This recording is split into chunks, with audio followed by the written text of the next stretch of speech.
A horizontal navigation bar that evenly spaces its links and stays vertically centered is one of Flexbox's single most common real-world jobs.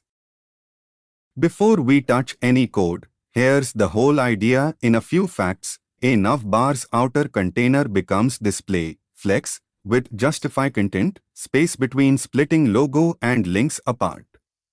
Align items, center vertically centers the logo and each link, even if they're different heights.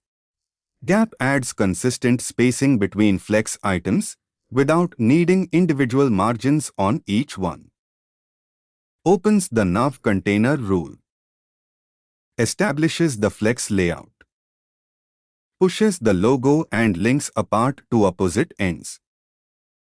Vertically centers everything in the bar. Closes the navbar rule. Opens the inner links group. A nested flex container for the links themselves. Even spacing between links, no manual margins needed.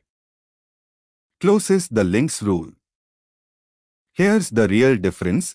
A navbar's container uses display, flex with justify content, space between to split logo and links apart.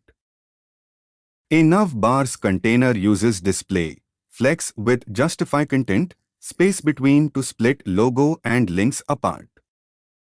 Align items, center vertically centers the logo and each link, even at different heights.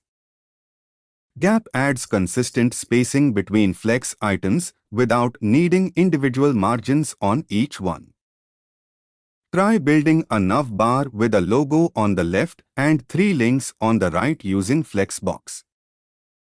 Thanks for learning with us. Come back soon.